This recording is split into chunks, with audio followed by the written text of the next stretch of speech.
আজই ডাউনলোড করুন আর এনজয় করুন আপনার পছন্দের শো। টান চোখ নাচছে কেন? আবার খারাপ কিছু হবে নাকি? সায়ন্তনীর আগেও আমার একটা প্রেম ছিল।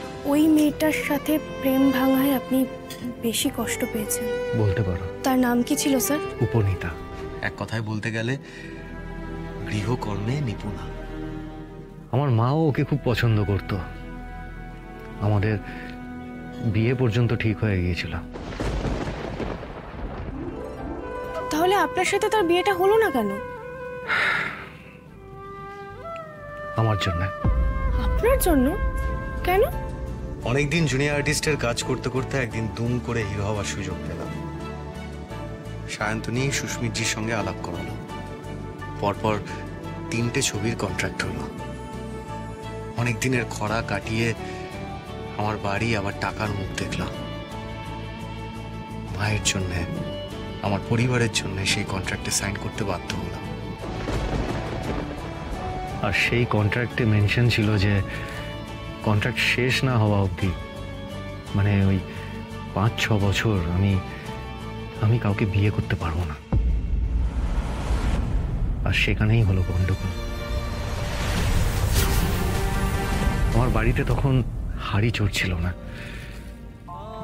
ডিলটা সাইন করা ছাড়া আমার আর অন্য কোনো উপায় ছিল না।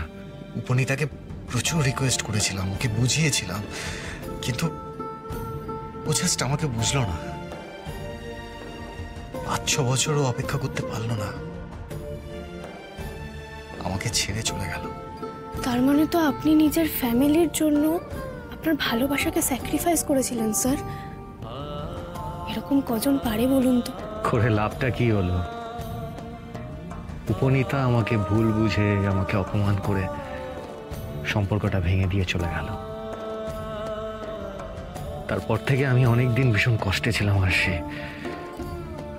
অনেকবার ওর সঙ্গে কন্ট্যাক্ট করার চেষ্টা করেছি, পারিনি। উপনীতা আমার জীবন থেকে চিরকালের জন্য হারিয়ে গেছে। চলে আয় বলছি, চলে আয়, তোকে কিন্তু আমি ধরবই।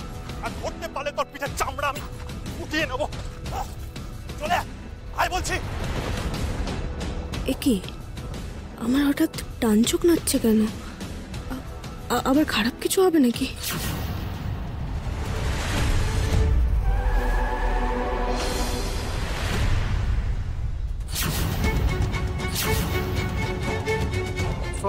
সরি ম্যাডাম, সরি আপনার লাগেনি তো? আপনি ঠিক আছে? কিন্তু আপনার উপনীতা, তুমি? সাক্ষ্য?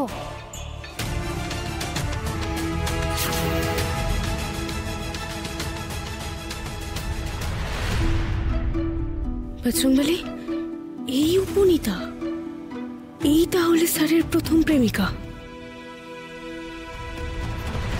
এই তো পেয়েছি। চল বাড়ি চল। কোথায় পালাবি? হ্যাঁ, তোকে আমি জ্ঞান তো পুঁতে ফেলবো। চল বলছি। আরে ছাড়ুন! চিৎকার করছেন কেন? কি হচ্ছে কি রাস্তার মাঝখানে? এদের গায়ে হাত তোলা, এদের গায়ে হাত তোলা! হাত আজ আমি ভেঙে দেবো।